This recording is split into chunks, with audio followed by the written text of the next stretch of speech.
Hi guys, straight back into it. No need for a lengthy intro. Let's just have a quick reminder of what we've done. We took the aircraft forces, which were, the gravitational forces, and I'm going to draw it in a different color. We originally had the gravitational forces defined in Earth axes, so we translated them into body axes, and we then put them into here. Okay, so that was using the Euler transformations. We then took the aerodynamic forces defined in stability axes, put them into body axes, and then they go into here, and then these were just rotated through the thrust axis, so I'm not even going to bother putting those in. We've now built up the left-hand side of the equation, remembering that we're trying to build up a Newton's second law, so the sum of forces, or the sum of all the force vectors on the body is equal to mass multiplied by the absolute acceleration. So we've done this left-hand side, and we now need to do the right-hand side of this equation. So this is going to be equal, that should have been a vector as well, equal to m a absolute. And we need to figure out what on earth this absolute acceleration term is. What does it mean?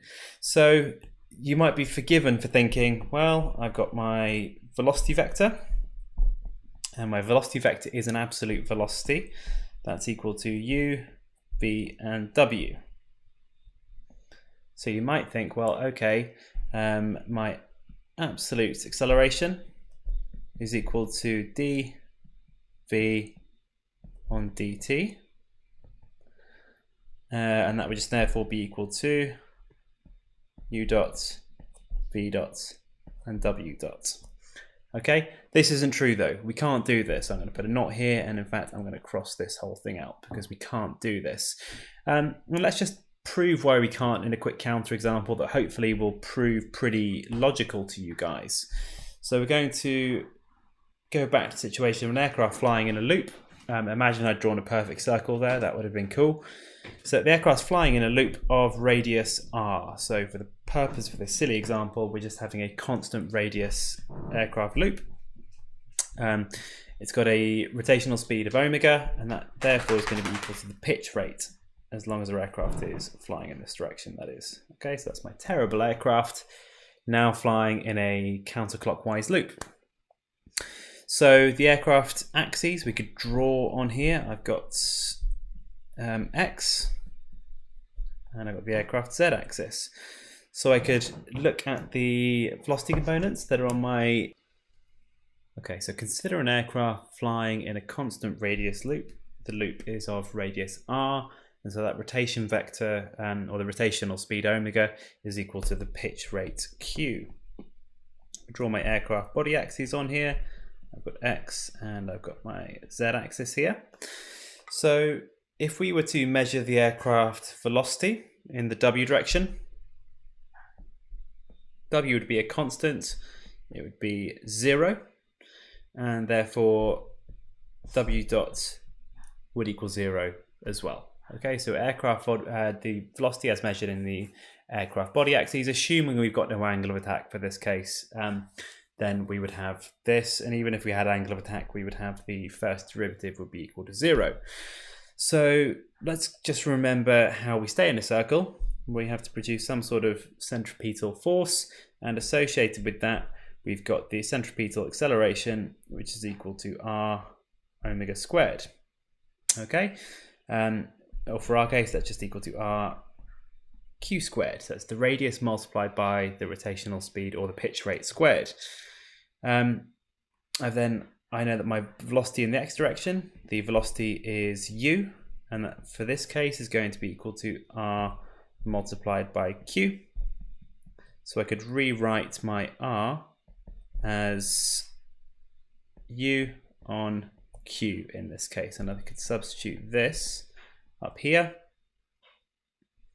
So I end up with my centripetal acceleration is equal to uq in this case. Okay, centripetal acceleration is at uq, and that is the center seeking acceleration. So my absolute w acceleration, sorry, my absolute x acceleration, right, z acceleration.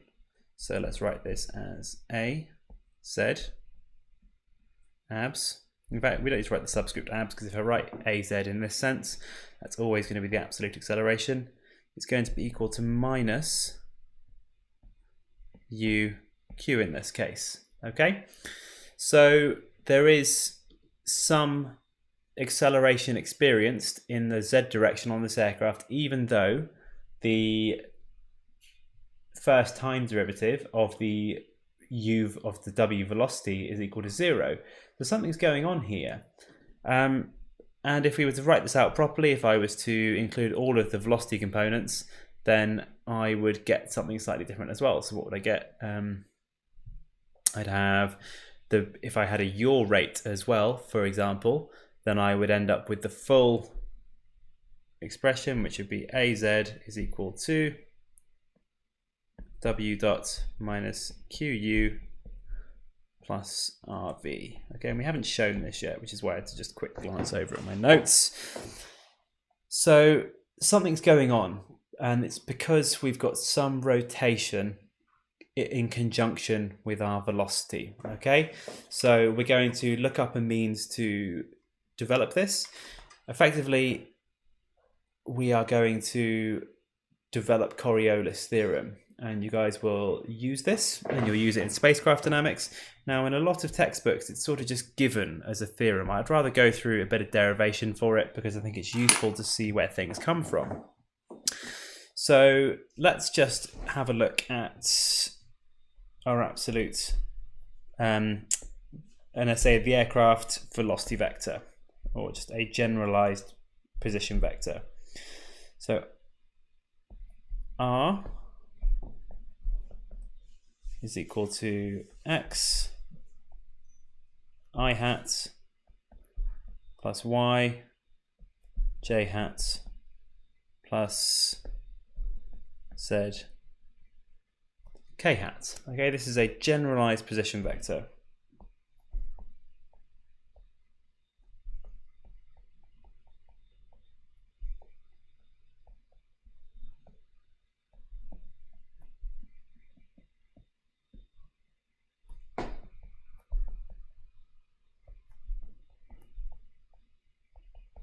Okay, expressed in terms of basis vectors, which are the I, J, K. I could also just express this as R is equal to X, Y, and Z. This is just some position in 3D space, but it doesn't give us this useful, we can't develop Coriolis theorem easily without using this formulation, so we're going to use it. So the first time derivative of this vector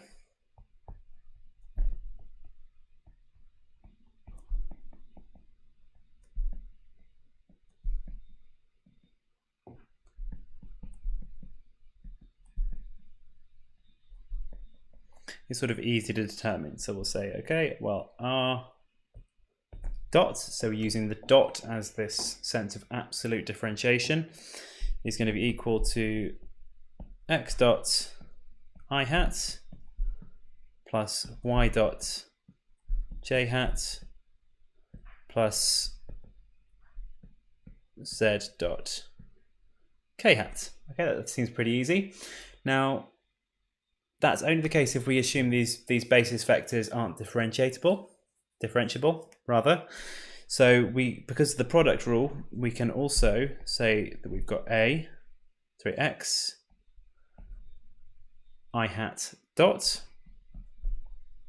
plus Y J hat dot plus, I always write the K first for some reason, plus Z K hat dot.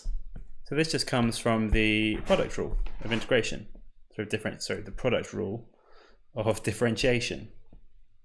Okay, so these first top terms are pretty commonplace, and we can sort of appreciate them. We're going to think about what on earth these terms mean.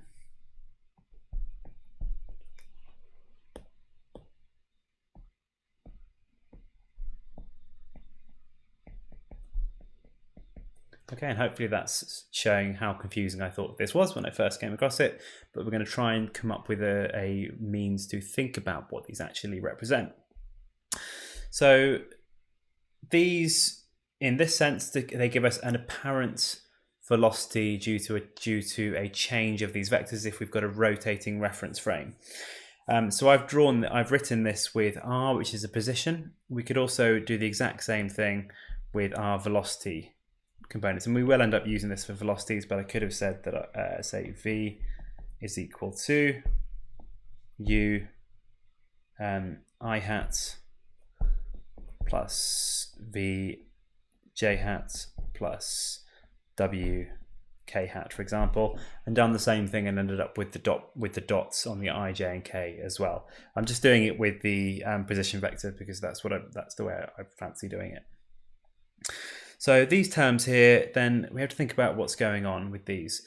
And there's something about rotation that causes an extra terms to appear in our acceleration. So it's an apparent acceleration that appears when we've got rotation, and it's actually because of these terms.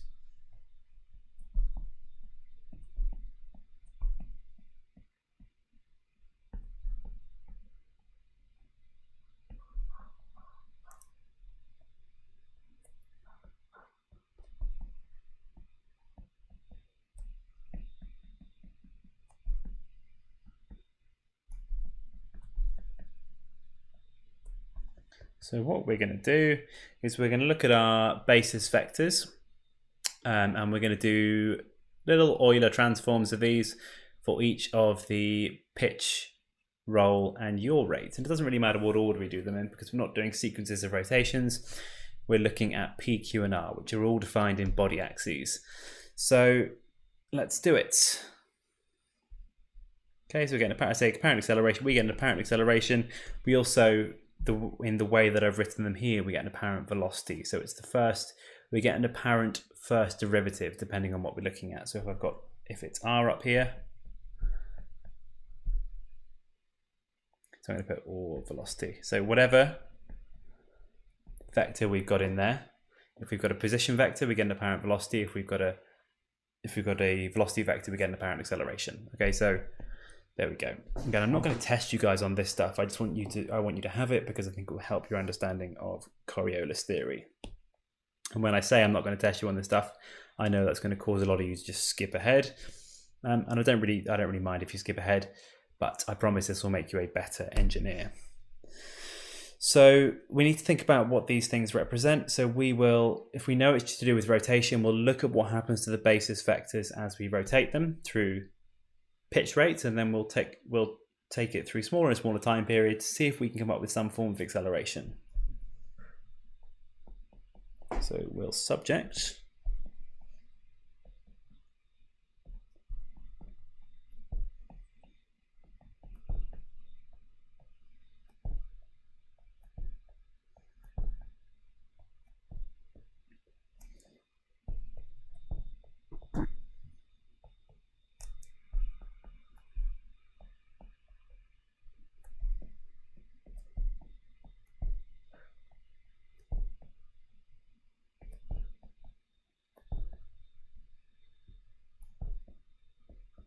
So we're going to subject the unit vectors I, j, and k to these different rates. So we've got roll, pitch, and yaw rates in a time, delta t, and we'll see what the change is. And we're then going to go on and say, well, we'll just look at the limit of that as delta t goes to 0. So if we know we're going to do that, that helps us because at one point we can then just decide that t is, or delta t is small. So the first thing we're going to do is look at a roll rate. So first, in fact, let's just introduce a little bit more nomenclature. Let's say that our unit vectors, let's call this I bar is a vector, which for us is I hat, j hat, and k hat. Okay, so we're going to look at roll.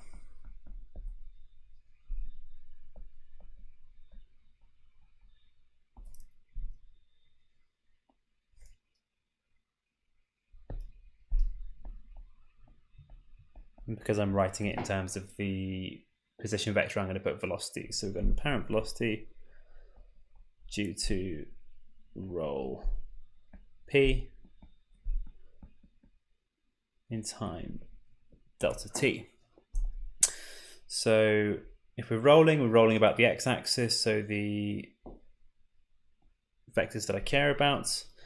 I've got j, which is my y vector, and I've got k, which is my z vector. So in time delta t, I move through angle p delta t to these new vectors here. So I've got, let's call this j hat prime and k hat prime. Okay, good old Euler transform. Let's write our parts to this. We've got j hat sine p delta t, and I've got k hat sine p dt, k hat cosine p delta t, and here I've got j hat cosine p delta t. So I could write all of these parts down. I know that my I hat prime is the x, that's the one we're rotating about, so I can just write this straight down as not changing. J hat prime, things that are in that direction, I've got j hat cosine p delta t plus k hat sine p delta t. And then in the k hat direction, or the k hat prime direction rather, I've got k hat cosine p delta t, and I've got minus j hat sine p delta t. I said earlier that we can assume we've got small time, so we'll say that sine p delta t is equal to p delta t and cosine p delta t is equal to 1. So these terms become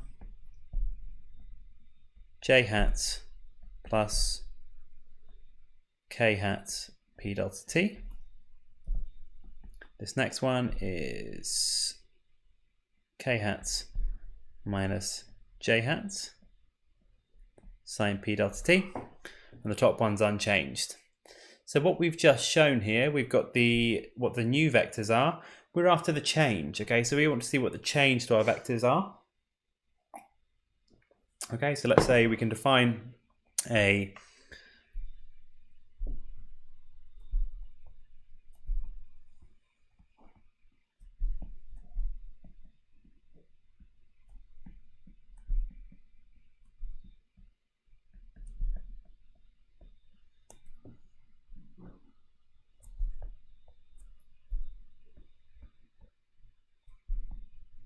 So we're going to find a change to the basis vectors due to body roll, and we'll call this delta I with a subscript p.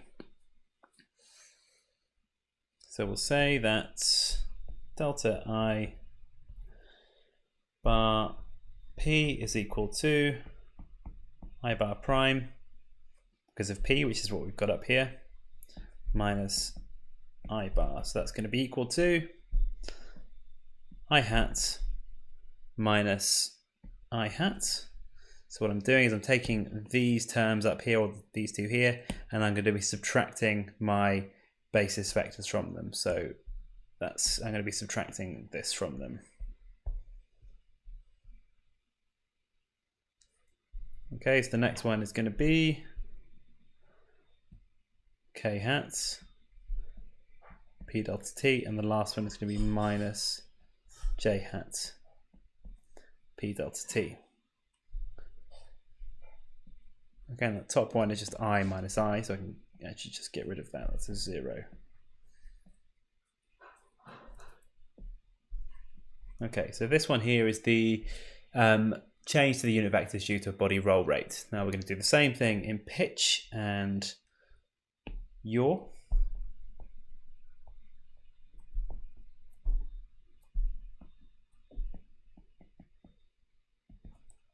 So now in pitch, now we're thinking pitch is around y, so we've got the vectors that we are interested in are x and z. So we've got I hat and k hat.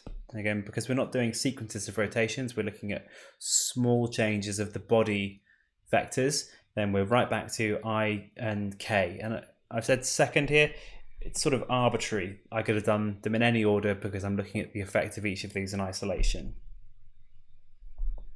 which is different to the sequence of rotations because those are all defined in those axes sets. We're looking at very small changes now and seeing what happens. So positive is nose up. So let's draw it like this. That's a terrible set of vectors. Let's draw it like that instead. Okay, and this is due to a pitch rate, so it's going to be Q multiplied by delta T. So we've got Q delta T, Q delta T, and I've got K hat prime, I hat prime here. Okay, so the components we've got, just write these on first. So I've got I hat cos Q delta T. In here I've got I hat sine Q delta T. In here I've got K hat sine Q delta T. And in here I've got K hat cosine Q delta T. Now if you're astute, you'll realize that we end up not using the cosine terms, but I'm going to bring them all in anyway.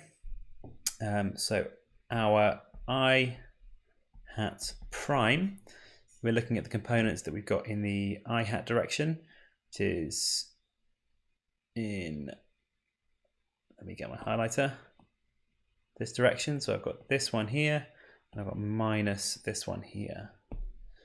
So I've got I hat cosine Q delta T minus K hat sine Q delta T. My J hat prime is simply equal to J hat, there's no change there, and K hat is equal to, well, I've got K hat cosine Q delta T plus I hat sine Q delta T. Okay, so those are my components there, and again I'm going to do the same thing. I'm going to assume small, so that goes away, so does the signs there. Okay, and I'm going to do the same thing. I want to say that my total change due to Q is going to be delta I Q is equal to I hat due to Q, which is the bit we've just got, minus my original basis vectors. So that's going to be equal to minus K hat Q delta T, 0, and I hat Q delta T. Okay, and the last one is due to roll. No, it's not. I did the first one was roll, so the last one is due to yaw. Third, and though I said arbitrary order, I could have done this first. We're now looking at the apparent velocity due to body yaw rate. So we're looking at r. Okay, so the distance that it's going is r delta t. So we've got x direction going forwards, y direction going starboard. So we've got unit vector I, unit vector j, clockwise. Yaw rate gives us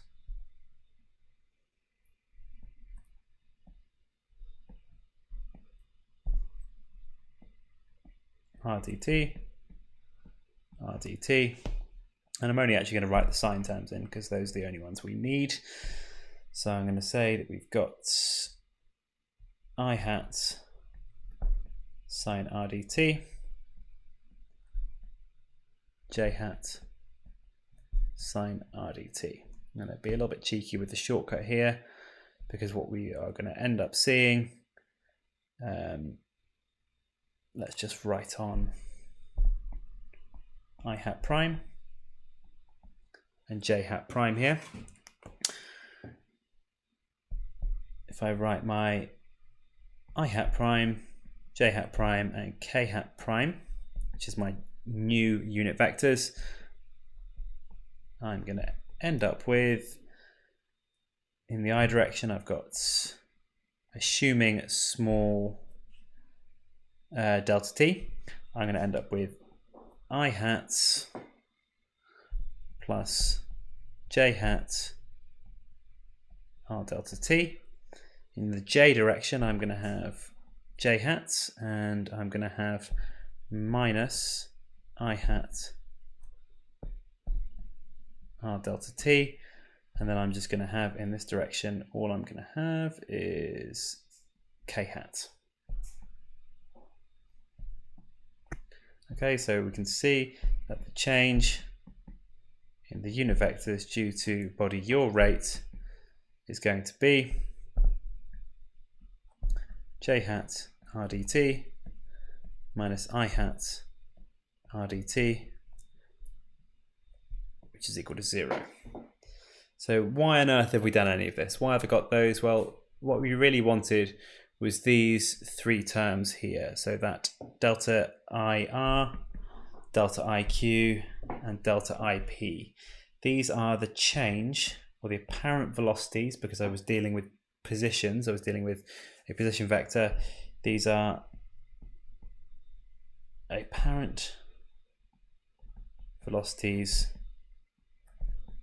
due to rotation, okay, and due to the changing of this unit vector. If I'd started with a, like I say, if I'd started with this at the beginning, what I would have ended up with was apparent accelerations.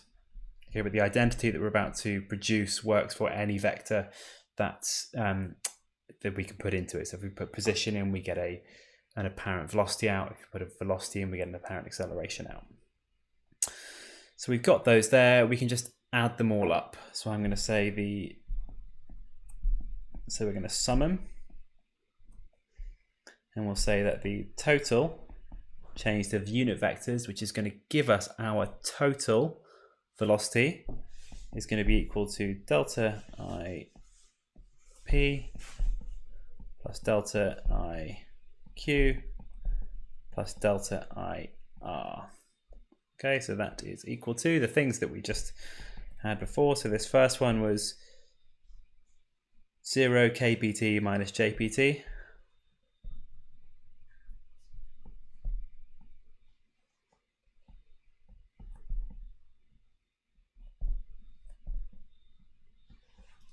Okay, so that gives me my IP. IQ was minus, let's just copy this. So I'm going to copy this one up.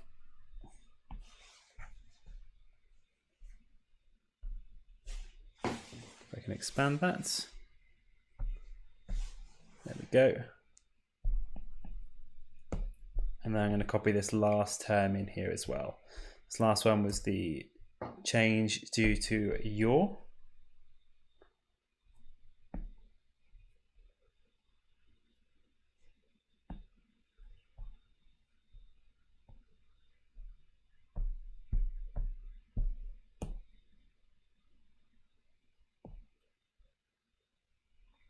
There we go.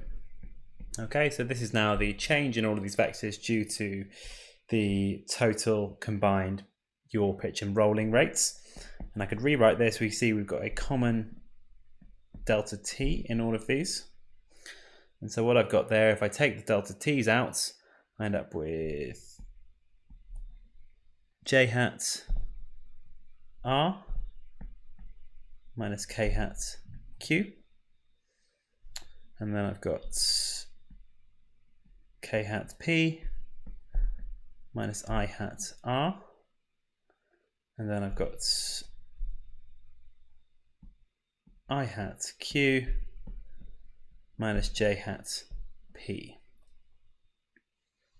Okay, so what have I got here? This is delta I. Now, what did I want any of this for? Well, we wanted this because we wanted to know what these were here, okay? And so we want to know what I dot, j dot, and k dot r. Okay, so we can say that I dot, let's make that sure we've got the vector dot, which for our purposes is I hat dot, j hat dot, and k hat dot is equal to delta I divided by delta t in the limit where delta t tends towards 0. Okay, so we've already got the limit as t goes towards 0. That's what gives us the cosine going to 1 and the sine going to the small angle. So we just need to take this expression up here, divide it by delta t, which gets rid of that, which is really useful. And then we've got our expression.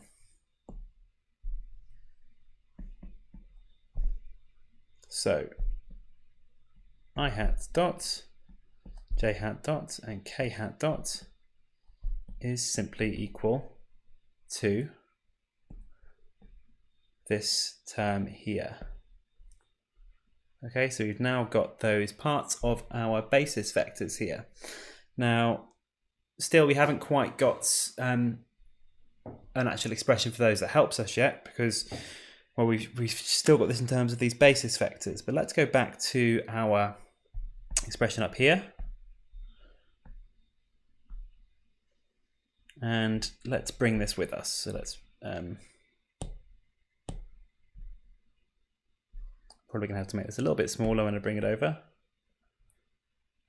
So let's take this up here.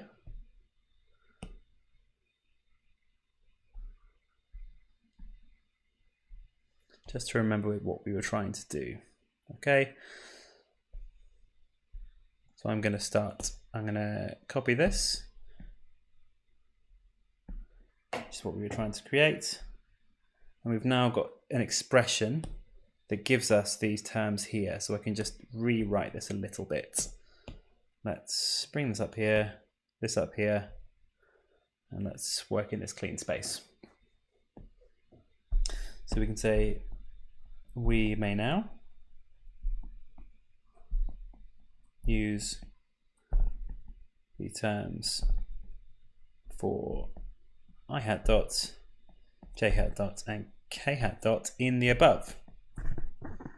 And we can then get an expression for the absolute first position derivative. So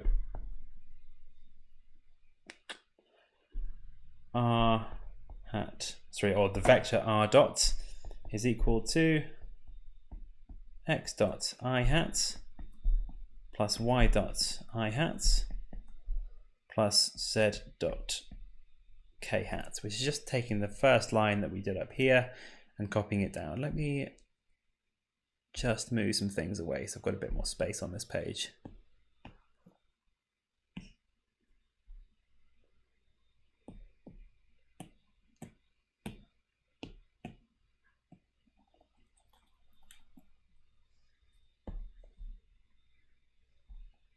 Okay, so now what we're going to do is we're going to put things into each of these, because we now know that we've got those terms here. We can just substitute them straight in.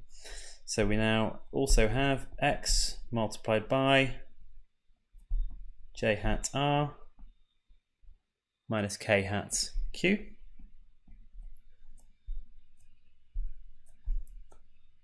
plus y multiplied by k hat p minus I hat r plus z multiplied by I hat q minus j hat p.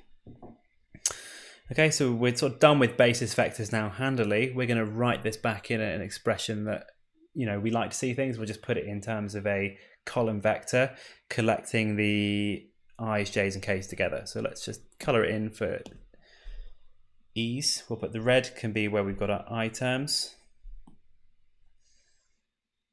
Blue can be, that should have been a j there. I've written that as an I. That's naughty.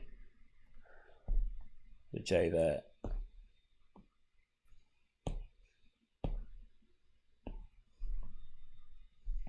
Okay, and then we've got our k terms here. So let's just write this out now.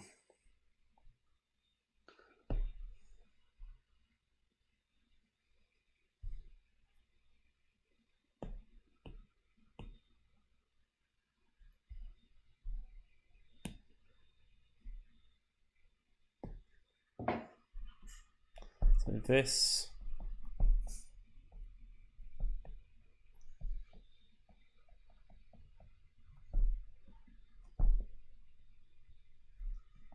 So we take this and write this in vector notation, which is useful because I don't like writing in terms of unit vectors. I think it complicates things, but it's helped us to work out whatever those apparent velocities are that are going to give us the rotate or give us the apparent accelerations and apparent velocities. So R is going to be equal to 3 rows. So the x terms, we've got x dot I minus yr plus zq. And they're going to have, I didn't need an I hat there, that was silly. This is why I don't like writing. I don't use unit vector notation for anything else other than this derivation. So, and my iPad appears to have frozen as well, which is very helpful.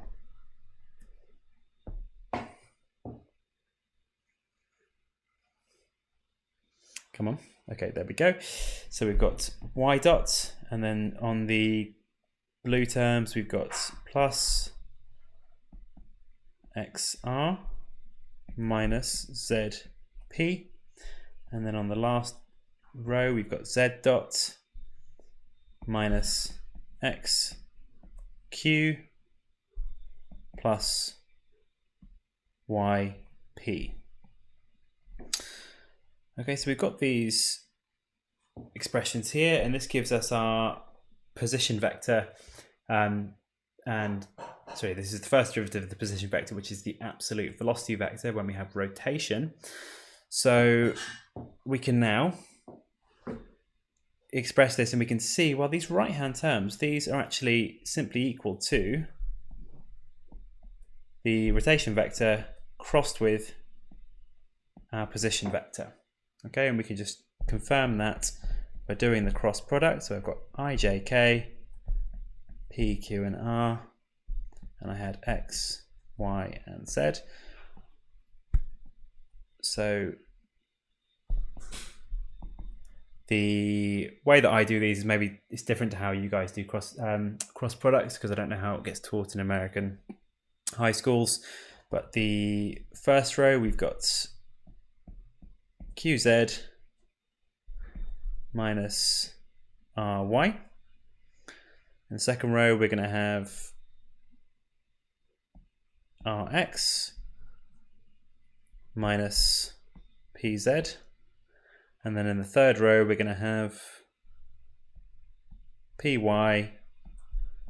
minus qx. Okay, so we just confirmed there that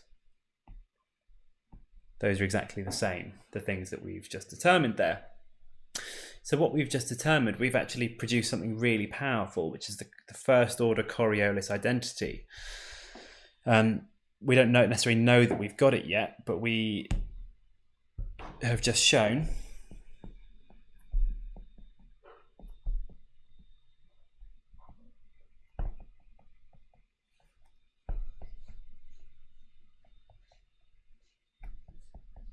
so the first order Coriolis identity is if I want the absolute time derivative of any vector, so I'm going to put it in those brackets, it's going to be equal to the first time derivative of that vector in whatever axis set happens to be defined in, plus the cross product of angular rotation and that vector. So that's going to be useful for us, and we're going to use it right now. Okay, so this works for positions, works for velocities. There's also a second order one that we're going to derive a little bit later. We actually get the second order one just by taking this expression and substituting it into itself. But what we're going to use this for is it will show us the absolute acceleration if we have the absolute velocity.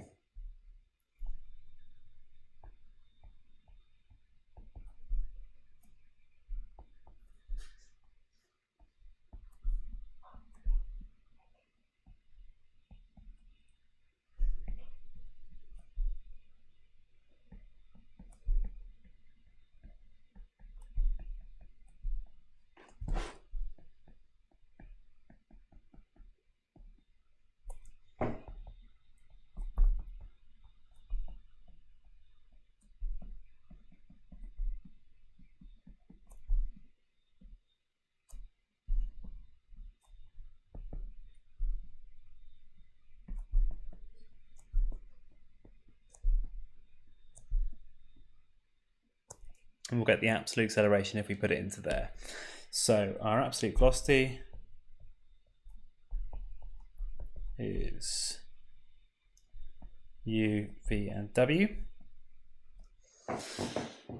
So the first time derivative of this, d vabs on dt ox yz is the u dot, v dot, and w dot. Okay, so that's the first bit, and that's this bit here. We now need to do this cross product of the velocity vector and the angular rotation vector. So omega crossed with the absolute velocity vector. I don't necessarily need to keep writing down absolute velocity because the velocity vector that we get is the absolute velocity, or the only velocity vector that we use in body axes is the absolute velocity vector. So we've got P, Q, and R, which is our body rotation or our body angular rates, and then we've got U, V, and W. So I got QW minus RV, RU minus PW, and PV minus QU. So this then gives me my absolute velocity vector. A absolute is going to be equal to this first bit plus, no, that's the wrong bit copied down, plus these bits here. Okay, so that is what's going to help us produce the full aircraft equations of motion. So now we've got this, let's copy it.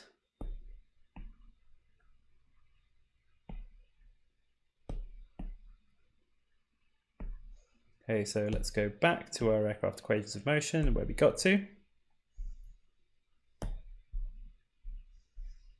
I will rewrite these because this is getting awfully messy. So hence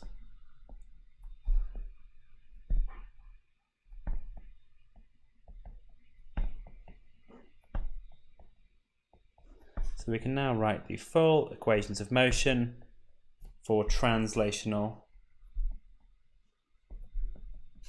motion. Okay, and I can't remember this off the top of my head, so I'm going to need to copy down the left-hand side.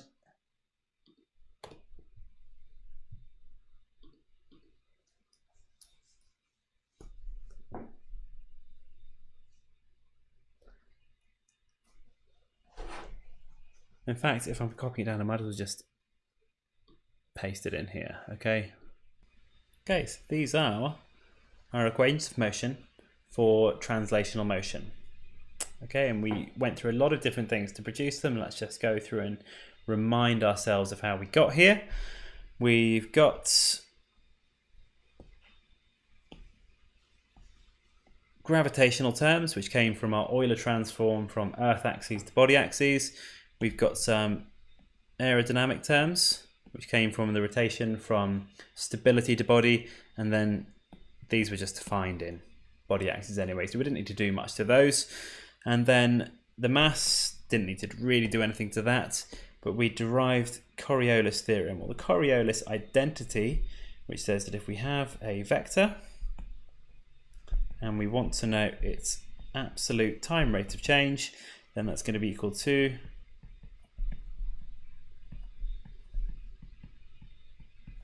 the first time derivative in a non-inertial reference frame plus the cross product of the rotation vector with that vector. Okay, so these are terms that come about, all of these terms in here, these are terms that come about because we've got movement of our aircraft reference frame inside the only inertial reference frame that we have, which is actually the universe, but we're treating the Earth axis as being an inertial reference frame for our purposes. So what we have here is the left-hand side of the aircraft equations of motion, and this is the, just for translation, we're going to need to do something similar with rotation now. So we're looking at coming up with a formulation of Newton's second law for rotation. So we need to define something, define the means that we can determine the aircraft angular momentum and the inertia contained in the rotational axis. So we're going to be developing expressions for that and equating it to the torque on the aircraft, or the moments on the aircraft. So we went through quite a lot today. I'm not going to test you guys on understanding those basis vector parts, but I think it's really important. I could hear myself as I was going through it. I understand that most of you are probably going to be a little bit flummoxed by it, and I remember when I was an undergraduate being taught this and not really understanding it.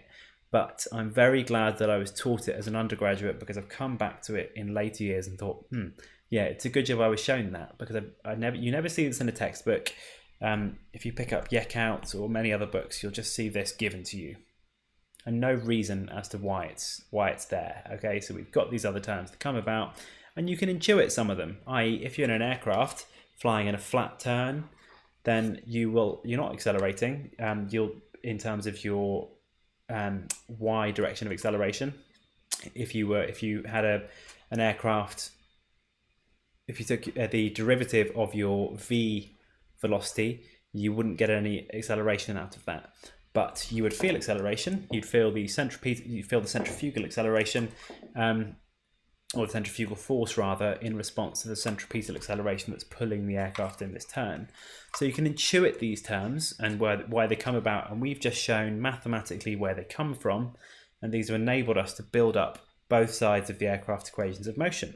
Okay, so we went through a lot today. I hope it's been accessible and understandable, and I look forward to continuing down this journey with you guys, and we're going to pick up on moments of inertia next lecture.